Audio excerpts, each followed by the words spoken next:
Peuple du Seigneur, ce moment de louange qui nous est offert ce matin revêt d'une importance haute dans notre adoration à Dieu, car chaque adorateur aura le privilège de s'adresser par des cantiques à celui qui n'a pas épargné la vie de son Fils, Jésus-Christ, en vue de racheter vous et moi. Il a fait de nous un peuple acquis, un sacerdoce royal et une nation sainte, afin d'annoncer ses vertus. Oui, ce Dieu mérite notre joie, notre amour, notre bonheur. Louons-le de toute notre âme et rendons gloire à son nom en entonnant les paroles des cantiques trouvées au numéro 259, « Viens au Père » et 260, « Voici Jésus, notre Sauveur, de nos hymnes et louanges. » Levez-vous, sœurs et frères, pour entonner avec vie ces paroles.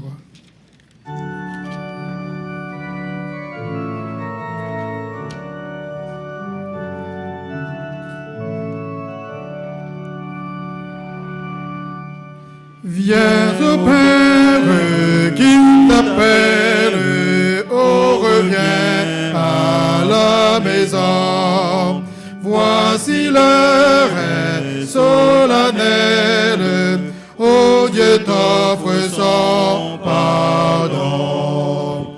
Aujourd'hui, viens à lui, ah pourquoi tarderais-tu?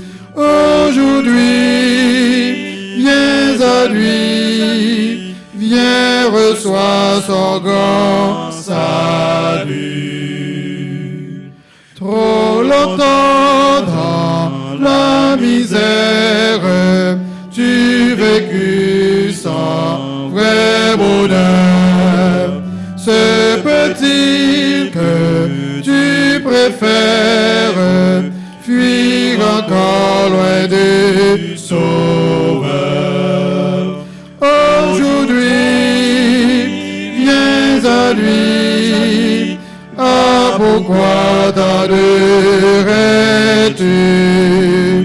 Aujourd'hui, viens à lui, viens, reçois son grand salut.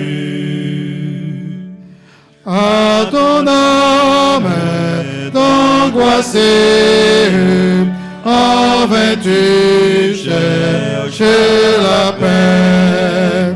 Pense à quoi qui fut dressé, Christ l'a donné pour jamais.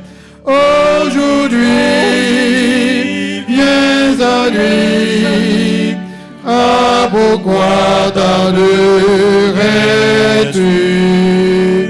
Aujourd'hui, viens à lui, viens, reçois son grand salut.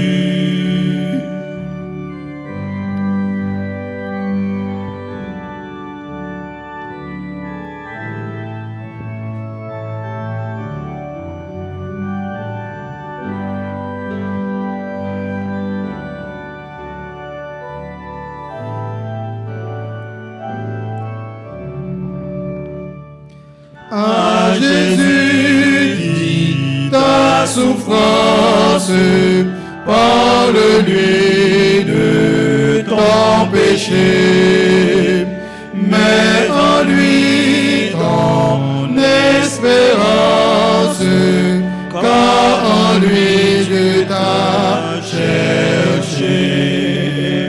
Aujourd'hui, viens à lui, ah pourquoi tarderais-tu?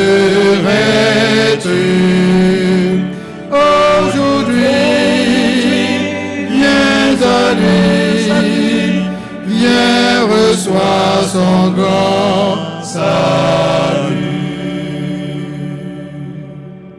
Le numéro 260, voici Jésus notre Sauveur.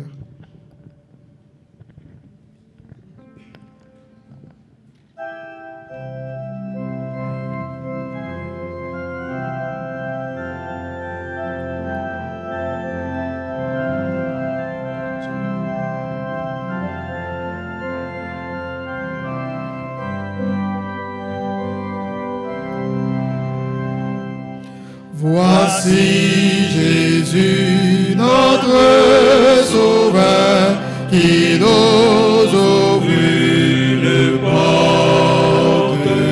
Suis-moi, dit-il, à tout pécheur, de sa voix tendre et forte. Merci Jésus, j'espère en toi, ta porte est ouverte pour moi. Pour moi, pour moi, est ouverte pour moi. La porte est ouverte à tous ceux qui cherchent paix et joie. Elle introduit les malheureux sur la céleste voie. Merci Jésus, j'espère en toi, ta porte est ouverte pour moi. Pour moi, pour moi, est ouverte pour moi. La sainte croix du Rédempteur vient éclairer la route. Sois cette croix plus de terreur, d'angoisse ni de doute. Merci Jésus, j'espère en toi, ta porte est ouverte pour moi. Pour moi, pour moi, est ouverte pour moi.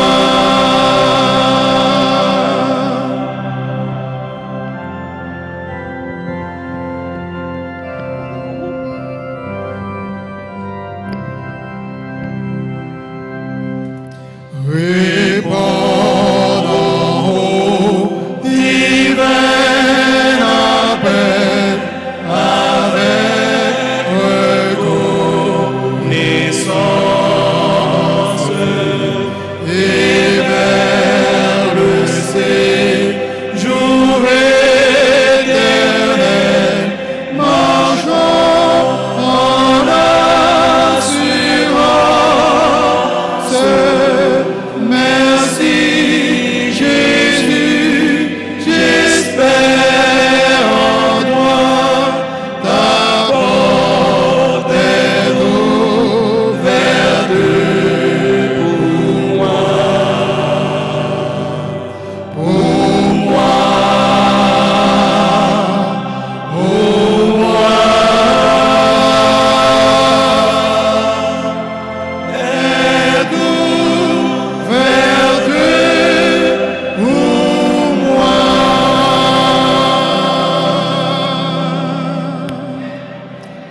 Oui, il était venu chez les siens, mais ceux-ci ne l'ont point reçu.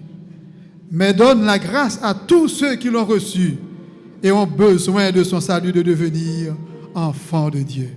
Chantons les paroles du cantique « Le monde a besoin du Seigneur » avec vie.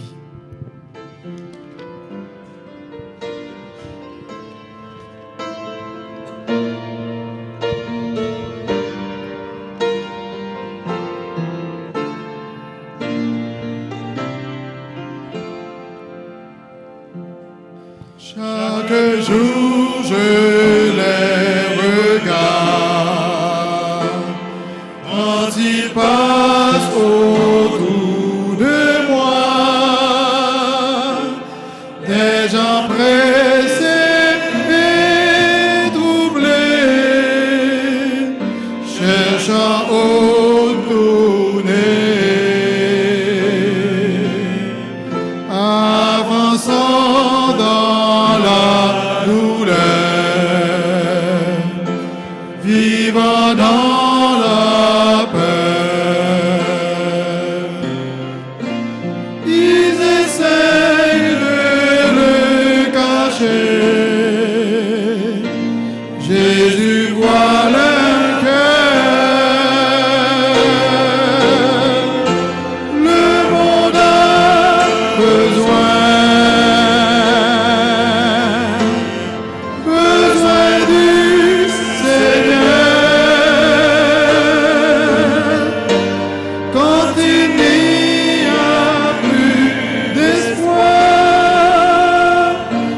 il faut leur faire croire. Le monde a besoin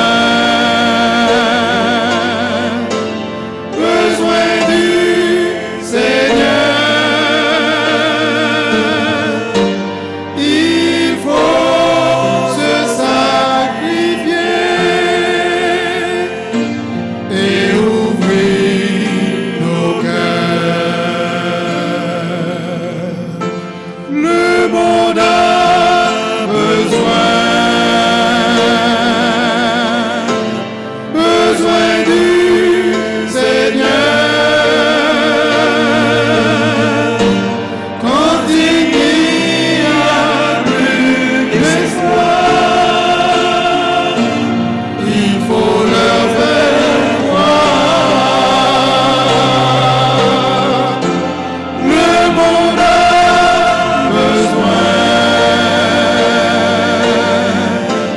besoin du Seigneur. Il faut se sacrifier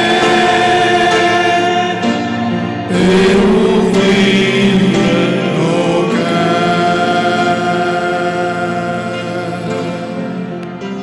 Merci, rassoyez-vous.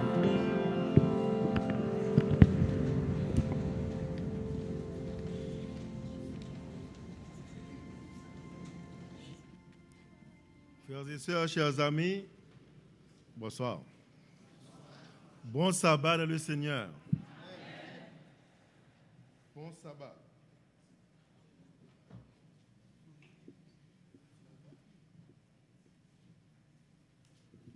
Nous voulons remercier le Seigneur du privilège que nous avons d'être à ses pieds. Nous sommes les enfants du Seigneur. Nous sommes en adoration devant le roi des rois, le Seigneur des seigneurs, celui qui a fait les cieux, la terre, la mer et tout ce qui se trouve sur la terre. Nous sommes déjà après-midi, ça fait déjà quelques minutes. Ce soir, nous devons revenir pour la campagne d'évangélisation. Mais il nous faut prêcher. Le thème de la campagne répond à l'espérance de tout chrétien. Ce qui fait notre conviction, ce qui nous explique la raison d'être de notre engagement, de nos convictions, de tout ce que nous faisons maintenant ici-bas. Le Seigneur a dit, oui, je viens bientôt. Ce n'est pas quelqu'un d'autre qui l'a dit, mais Jésus lui-même a laissé ce message à son peuple. Oui, je viens bientôt. C'est une certitude. C'est une certitude. Donc nous pouvons affronter les difficultés de la vie avec force parce que notre Seigneur revient. Mais ce matin, avant d'entrer pleinement dans la campagne, le titre de mon message pour ce matin, ça n'a rien à voir avec le thème de la campagne. J'en suis fier, alors j'en parle. L'objectif de notre message ce matin, c'est de rappeler au peuple de Dieu, à tous ceux-là qui se disent chrétiens, que nous avons une mission. Que nous avons un travail que le Seigneur nous a confié. Nous avons une tâche. Le Seigneur a confiance en chacun de vous. Je répète ma phrase. Le Seigneur a confiance en chacun de vous. En général, il est plus facile de dire que j'ai confiance au Seigneur, pas vrai? Il est plus facile de le dire parce qu'on a eu cette expérience avec lui. On a fait des expériences avec lui dans le passé et il dit, même quand ton père ou ta mère t'abandonne, même moi, Jésus, je ne t'abandonnerai jamais. Il est fiable. Notre Seigneur est fiable. Nous pouvons espérer et avoir confiance en lui. Mais le contraire est-il vrai? Le contraire est-il vrai? Peut-il compter sur nous? Jésus peut-il compter sur nous? Essayons d'imaginer que nous sommes là maintenant au 40e jour après la résurrection de Jésus. Qu'est-ce qui s'était passé au 40e jour? C'était quoi? Après la résurrection, 40e jour, c'était quoi? L'ascension. Jésus, ça fait environ 33 ans et demi qu'il a pris chair. Il avait laissé le ciel. Lui, le Dieu éternel, avait pris chair et il a habité parmi nous pendant 33 ans et demi. Il a vécu au milieu de nous pendant 3 ans et demi. Il a appris à vivre comme nous. Il a connu les souffrances que nous connaissions. Il a vécu tout ce que nous avions connu. Il a vécu et il est mort. Il est mort à notre place pour nous donner l'espérance d'une vie éternelle.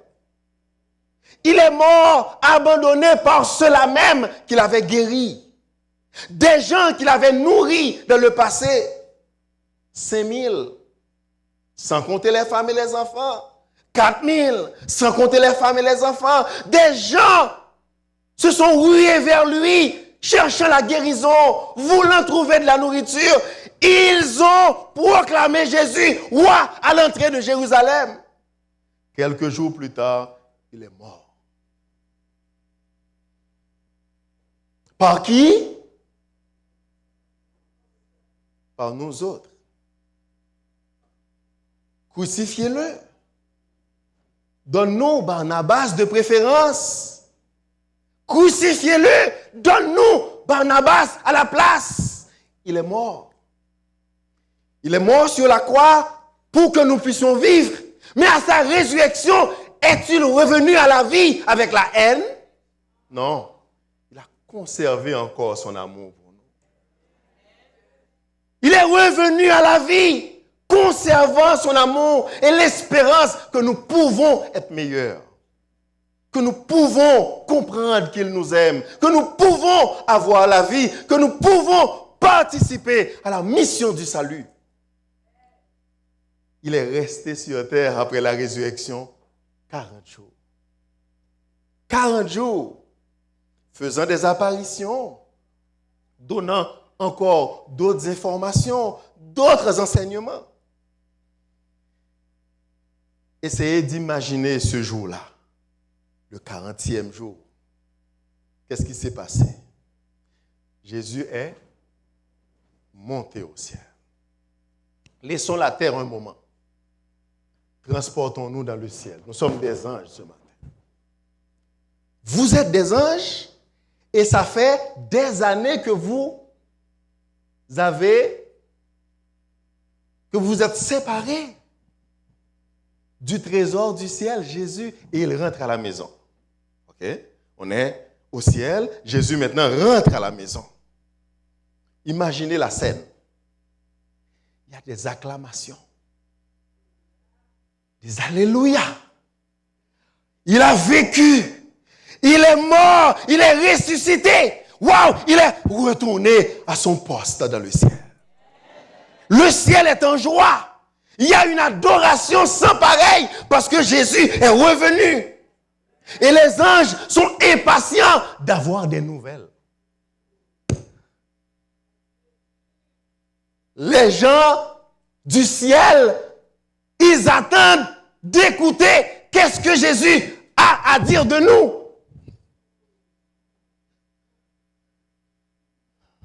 Un premier ange s'avance vers lui et le premier ange dit, Seigneur, je veux savoir, est-ce que la mission a été accomplie? Est-ce que la mission a été accomplie? C'était facile pour Jésus de dire oui. Parce que sur la croix, il avait dit, Seigneur, tout est accompli. Amen. On a entendu des cris dans le ciel. Tout le monde disait gloire à Dieu.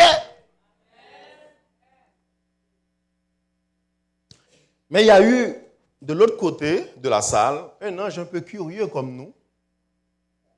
Il s'avance, il dit, est-ce que moi aussi je peux poser une question?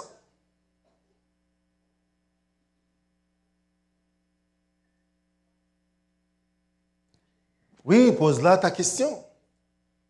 Pose-la ta question. Et est-ce que le monde entier, est-ce que tout le monde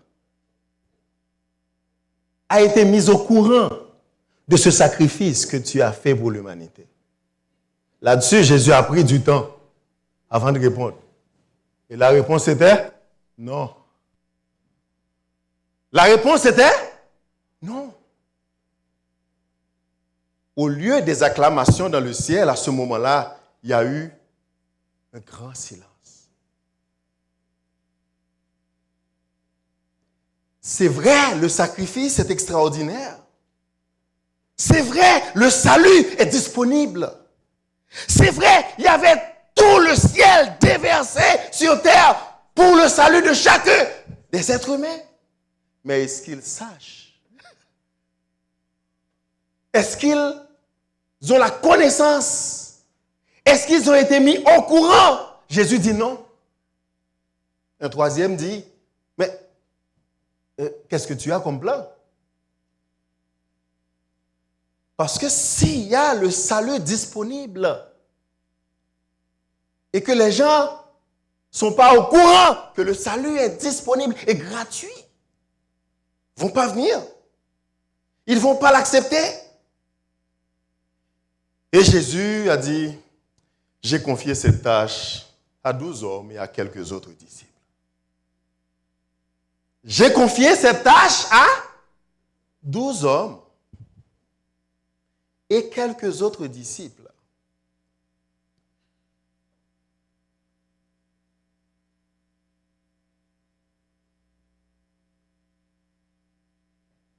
C'était désolant pour les anges. Et quelqu'un a dit, Seigneur, as-tu un plan B? Et si eux, ils n'annoncent pas l'évangile?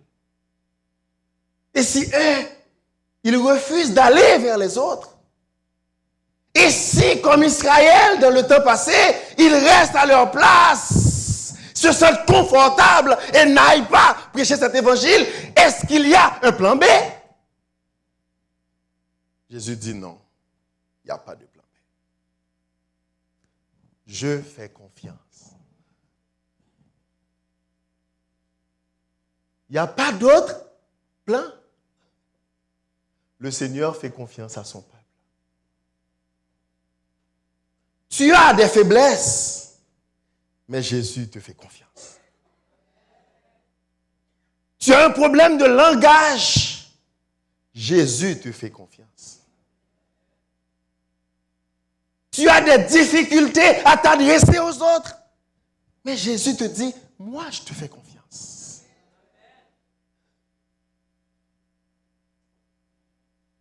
Et ces gens limitaient des pêcheurs de poissons, des gens détestés au commencement, détestés par les gens puissants de l'époque. Ils ont été persécutés, mais même au travers de la persécution, qu'est-ce qu'ils ont fait? Ils ont annoncé le message du Seigneur Jésus.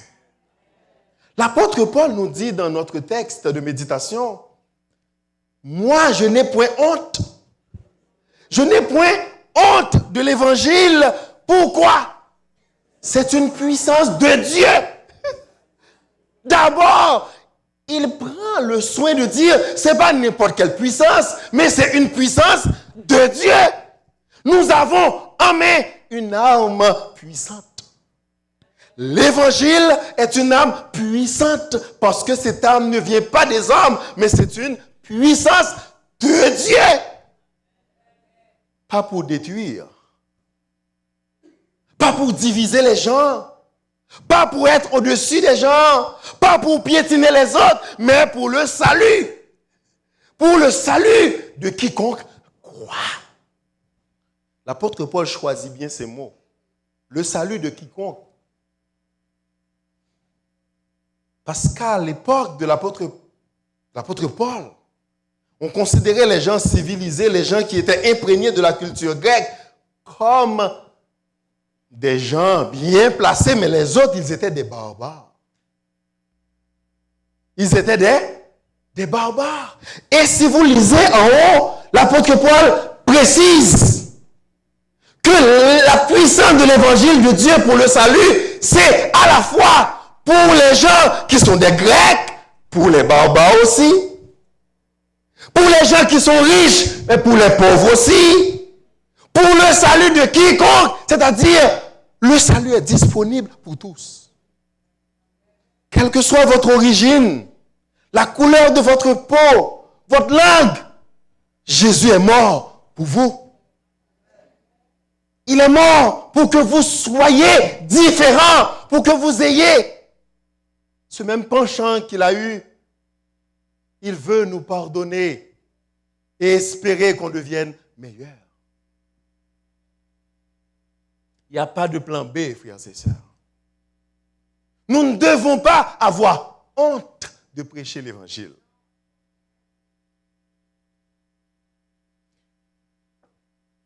Nous ne devons pas avoir honte.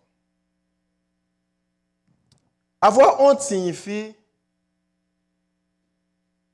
qu'on n'est pas fier, pas vrai? Il y a des gens, je prendrai des exemples, comme ça. Il y a des gens, quand ils vous parlent en privé, ils sont à l'aise. Ils sont à l'aise. Ah, tu sais que je t'aime, j'aime être avec toi, papi, mamie, etc. Mais quand ils sont dans les grandes assemblées où il y a d'autres personnes, ils restent à l'écart, ils ne sont pas fiers de vous. Pourquoi? Quand on n'est pas fier, on se réfère à des critères, pas vrai? Des critères qu'on nous jette. On nous donne des critères de vie pour dire qu'on est ici ou on est là. Donc, pour respecter ces critères, on s'éloigne de certaines personnes. Mais Jésus qui était au-dessus de tout, ce qu'il a fait, il s'est abaissé. Il s'est abaissé jusqu'à devenir comme nous. En plus de cela, il s'est abaissé plus bas, nous dit l'apôtre Paul de Philippiens, jusqu'à devenir comme un esclave, c'est-à-dire un serviteur des autres. En plus de cela, il n'est pas devenu mauvais en faisant le péché, mais il est devenu péché, c'est-à-dire le plus bas niveau. Il a pris sur lui tout le mal qu'on aurait pu faire, il les met sur sa personne et il acceptait la mort pour détruire la puissance du mal et nous donner la force de vivre. La puissance est dans l'abaissement. Et non dans une manière de penser qu'on est quelque chose.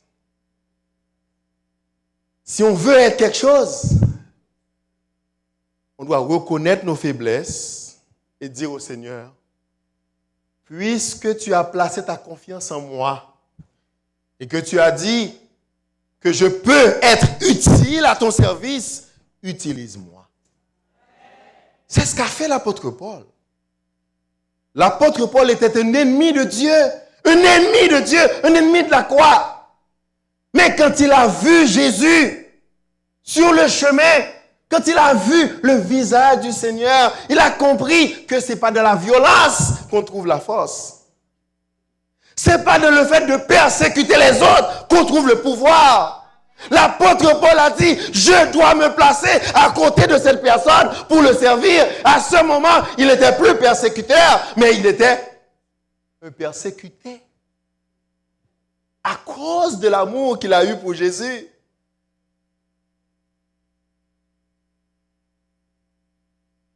Êtes-vous fiers, frères et sœurs,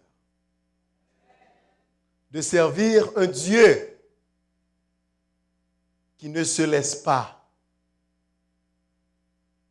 changer par la société? Un Dieu qui a des vertus stables, qui sait que l'homme a une valeur qui n'a pas de prix. L'homme, quelle que soit son origine, quelle que soit sa nationalité, quelles que soient ses tendances, il a une valeur inestimable.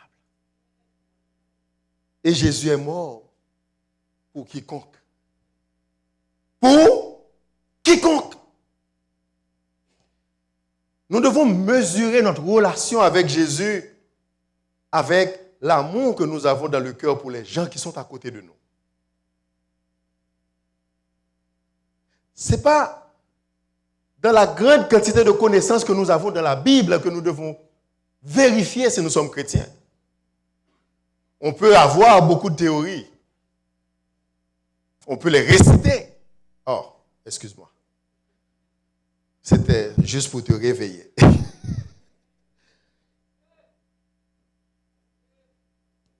Si je connais les théories de Daniel, je connais les théories de l'Apocalypse, si je connais les textes bibliques, mais je n'aime pas mon frère, je ne pratique pas l'amour dans ma vie, comment pourrais-je accomplir la mission?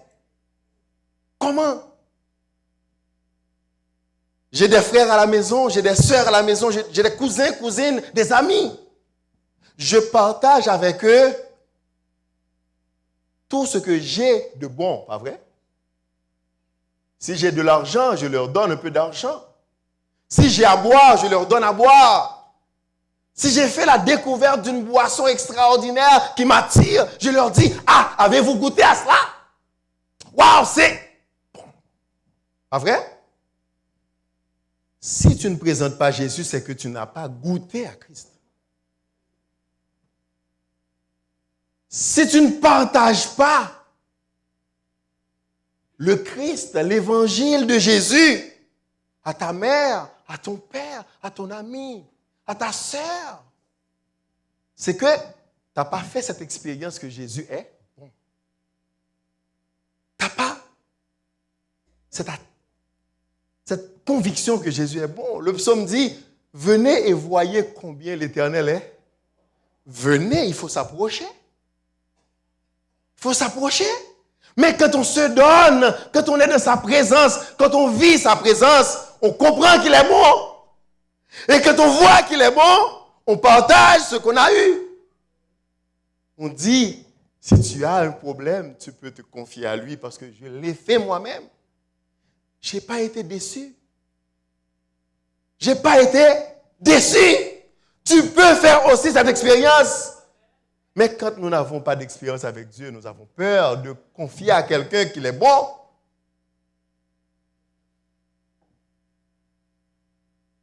et nous avons honte. Mais l'apôtre Paul, qui a fait l'expérience de la bonté de Jésus, il dit, je n'ai point honte. Je n'ai point honte de l'évangile. Car c'est une puissance de Dieu pour le salut de quiconque croit. J'aimerais lire avec vous 2 autres textes de la Bible en rapport avec cela. Luc 9, verset 16 dit, Luc 9, verset 16,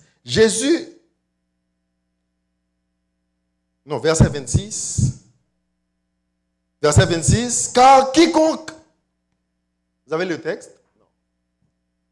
Car quiconque aura honte de moi, quiconque aura honte de moi et de mes paroles, le Fils de l'homme aura honte de lui quand il viendra dans sa gloire et dans celle du Père et des saints anges.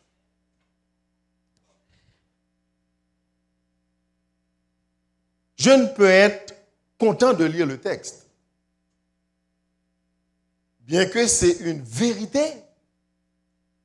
Je pense que quand Jésus a prononcé ces paroles devant les disciples, il avait des larmes aux yeux. Pourquoi? Parce que devant le choix de s'attacher à Jésus ou de s'en éloigner, il y a la vie et la mort. Des fois, nous ne prenons pas le temps de penser à cela. Cet ami-là, qui ne connaît pas Jésus, que tu aimes, un jour mourra. Un jour, il sera devant Dieu. Pour n'avoir pas accepté sa parole, il sera jugé injuste. Il sera condamné, n'aura pas la vie. Donc si tu l'aimes vraiment, comment refuser de lui donner la vie? Comment refuser de lui montrer le chemin qui mène à la vie? Si tu sais qu'il y a un danger quelque part, ici il y a une loi pour ça. Si quelqu'un est en danger et que tu ne viens pas au secours de cette personne, tu es considéré comme coupable.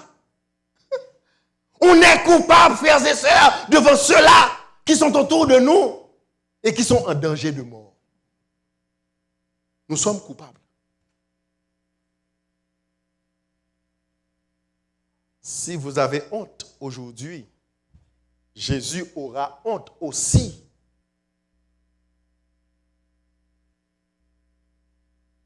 Mais si vous êtes fiers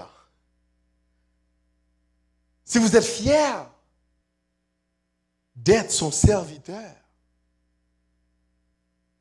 et si vous avez la joie de partager sa parole, le chemin du salut à tes amis, à ta famille, à tes collègues, il n'aura pas honte de te présenter devant le Père quand il reviendra très bientôt. C'est un choix. Et je vous invite à faire ce choix. À apprendre à l'aimer et à parler de lui.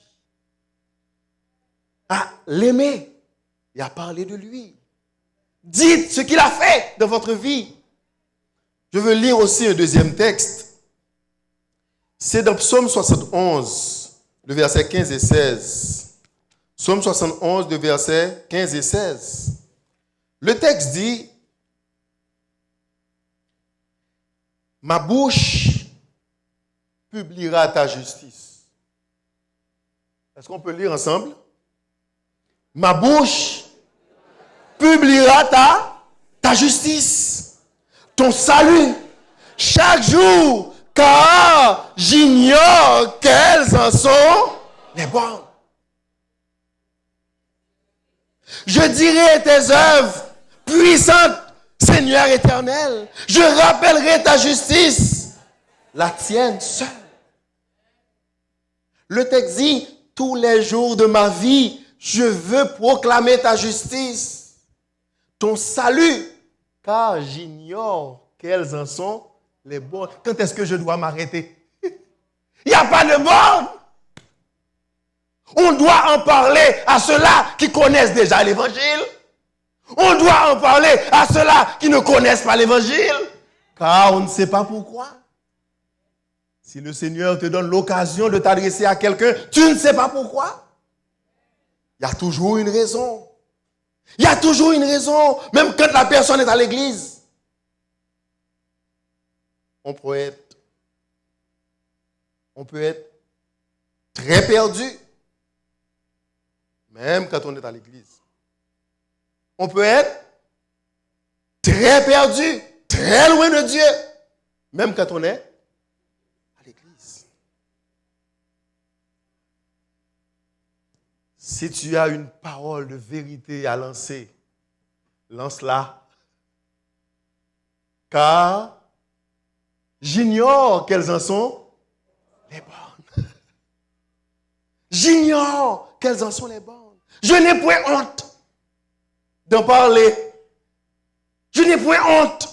Alors, je prêche l'évangile, car c'est une puissance pour le salut de quiconque croit. Frères et sœurs, nous avons des cartes comme ça. Dans la carte, il y a carte d'engagement. C'est sûr que vous avez un frère, une sœur, un parent, un collègue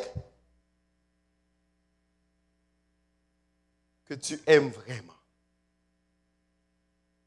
Tu l'aimes et tu voudrais être au ciel avec lui. Pas vrai?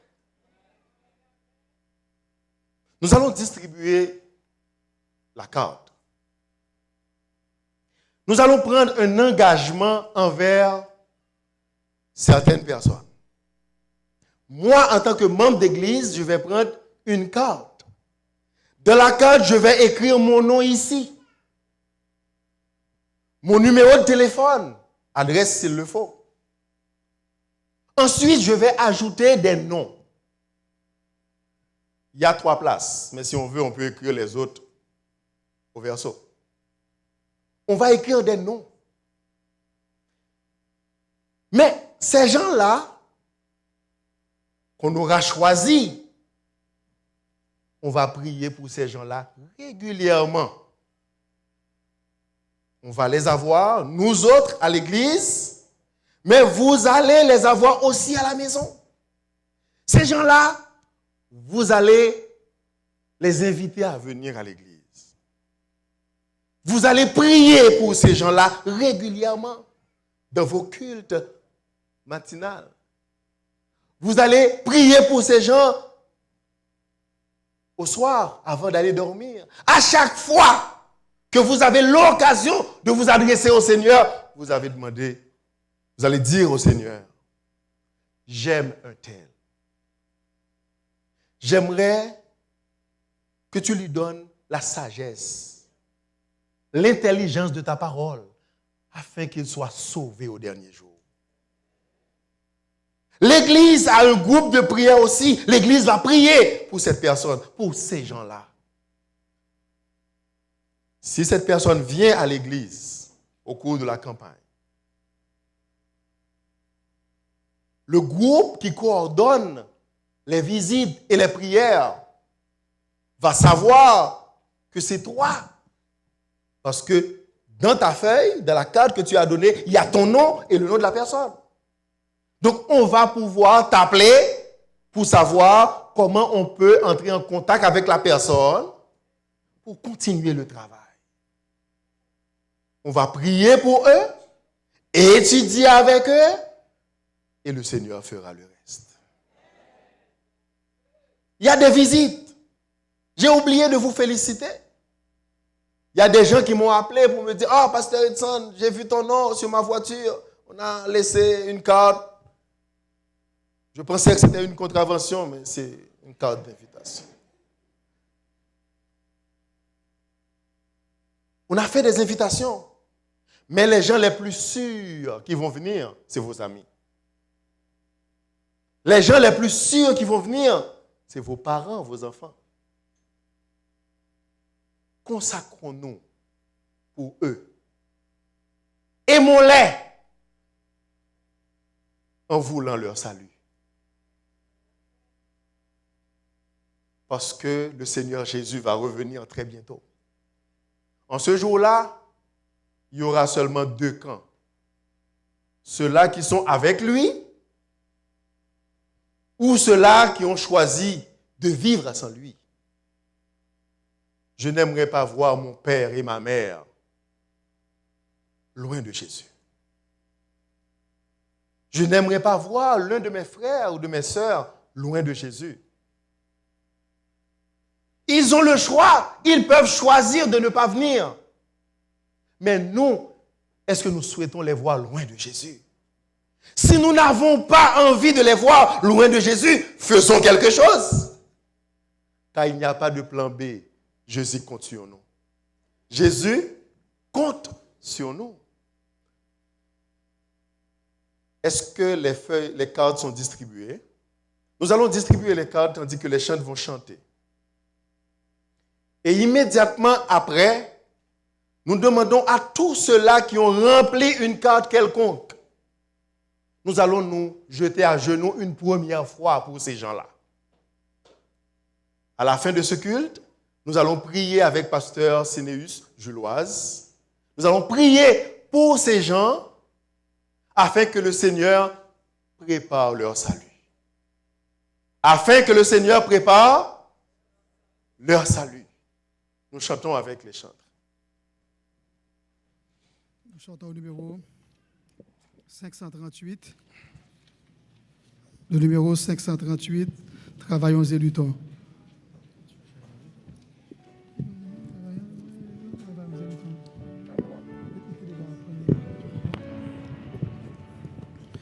Travaillons et luttons ensemble au Seigneur, suivant les droits sentiers qui conduisent à la vie.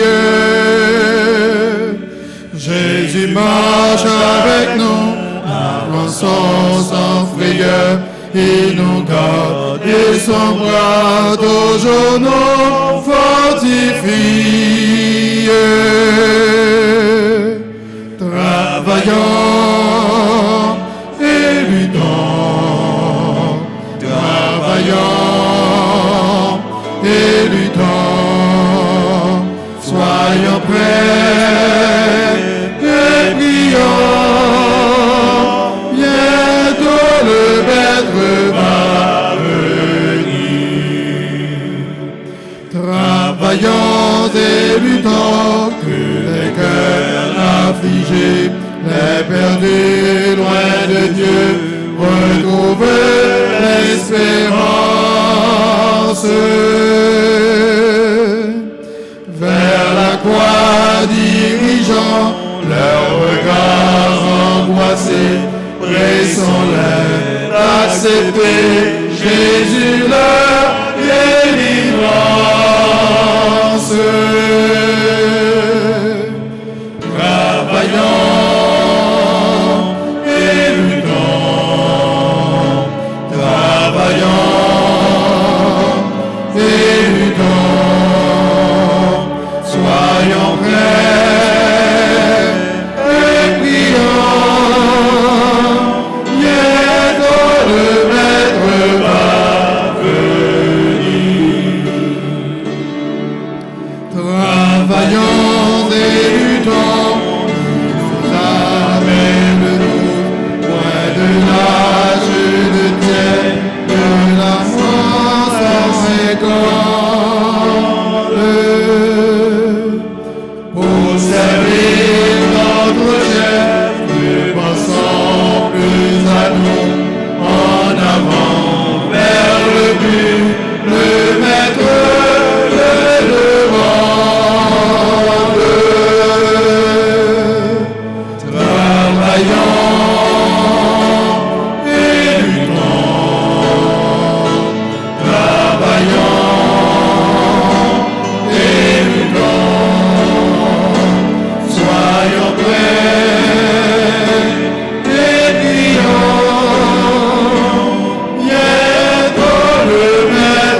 base va s'avancer pour la prière. Remplissez les feuilles et les diacres vont les recevoir après la bénédiction à la sortie. Remplissez les feuilles et nous les recevons à la sortie. Merci.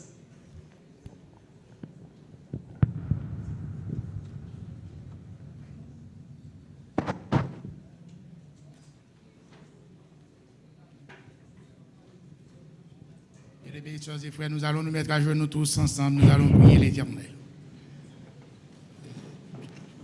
Tantôt, j'avais entendu dire, frère, le premier ancien, que l'Église, toute l'Église est en chantier missionnaire, que toute l'Église est dans une bataille spirituelle.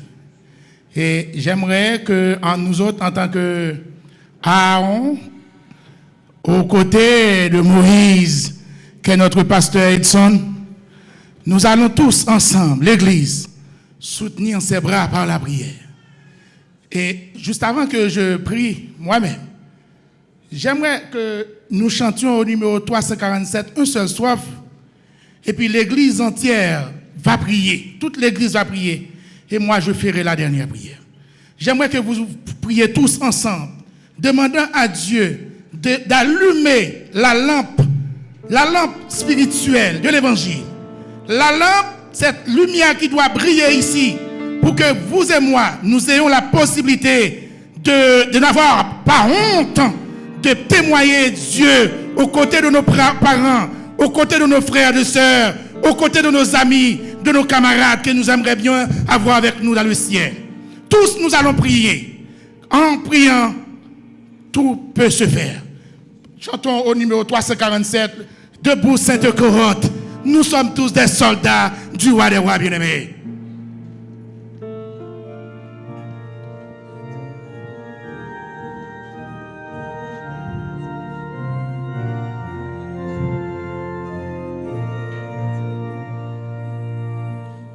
Debout Sainte-Corotte, soldats du roi des rois, d'une main forte, l'étendard de la croix, au sentier de la gloire, Jésus-Christ vous conduit de victoire en victoire, il mène qui le suit.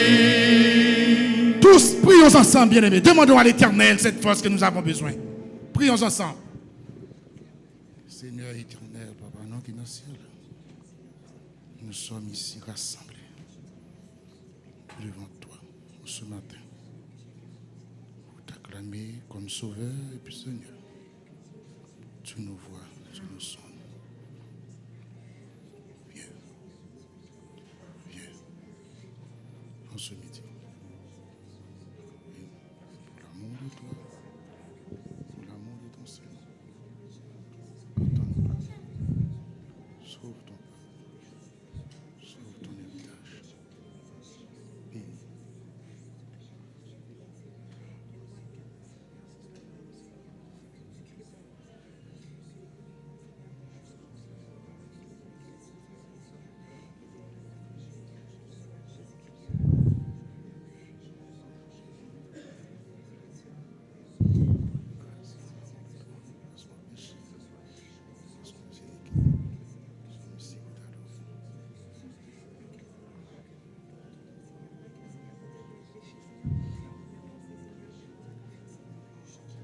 Debout, debout encore, relutter jusqu'au matin.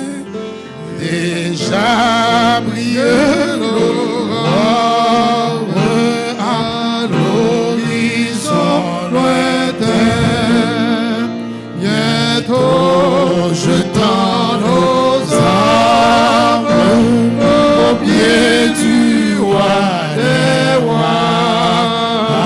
Les choses après les larmes, le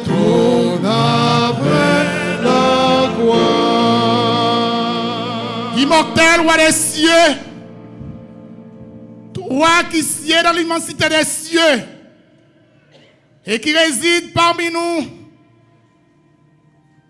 nous voici en ce matin de grâce et de bénédiction à tes pieds miséricordieux, implorant ton bon amour. Nous sommes venus, Seigneur. Tu nous connais mieux que nous-mêmes.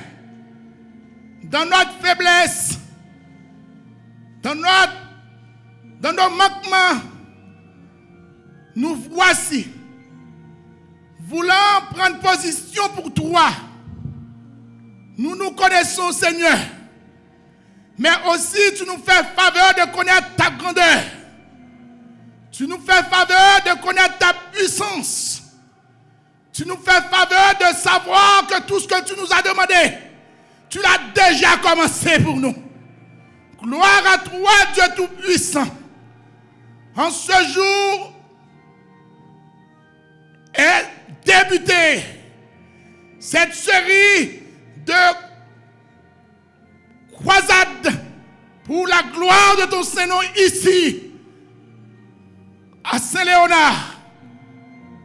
Veuille selon l'immensité de ton amour, pour ton grand nom, que tout ce qu'il y aura à dire et faire ici soit pour nous rapprocher plus près de toi, soit pour nous transformer en salut, soit pour nous rendre capables de te servir dans toute la dimension du terme.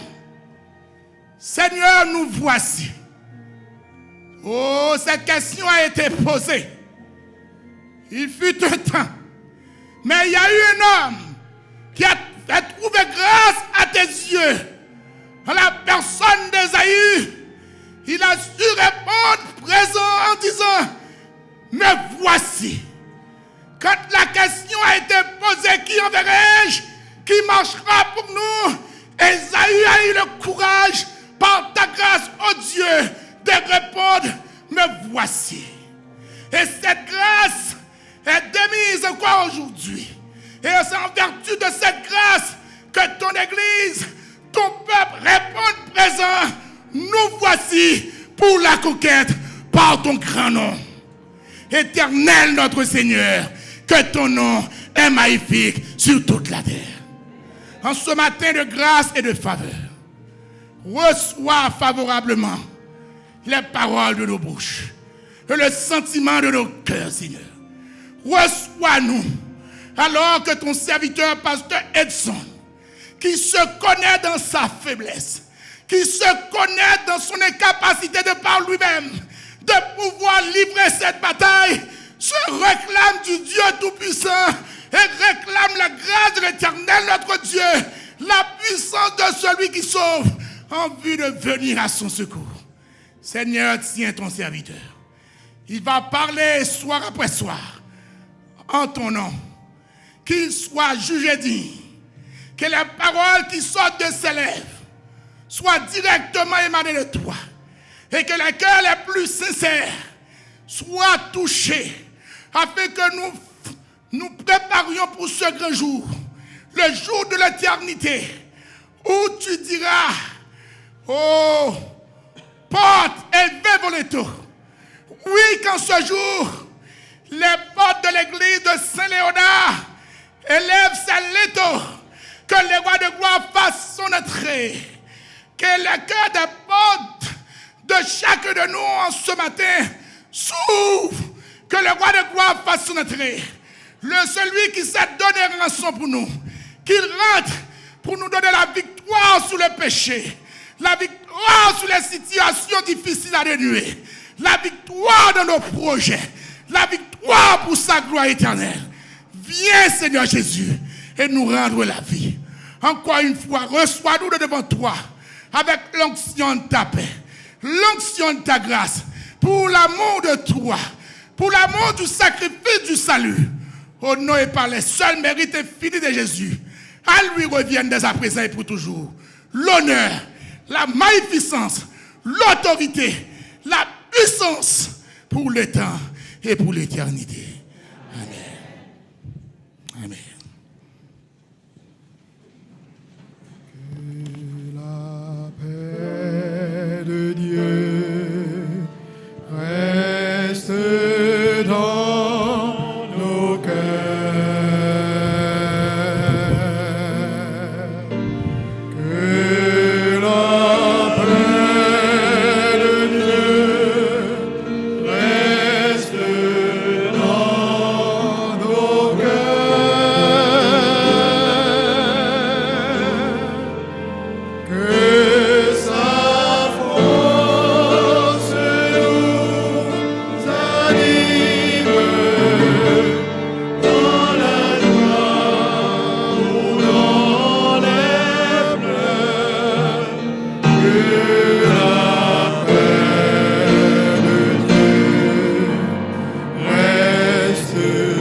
Asseyez-vous, sœurs et frères. Pour la sortie, nous chantons les paroles trouvées au numéro 212, annonçant partout le dernier message. Les diacres vont descendre pour organiser la sortie et nous vous demandons de rester asseoir pour que la sortie soit faite à la gloire de Dieu.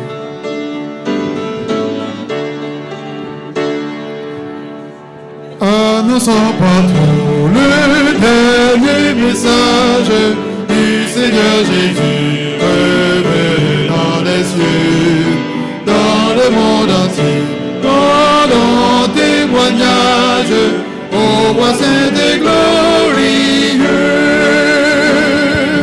Annonçons partout la bonne nouvelle, Jésus réunit tous ses rachetés, il vient leur donner la vie éternelle, au publiant ses bontés. Annonçons partout le dernier message, le Seigneur Jésus vient sécher nos plaies, brise les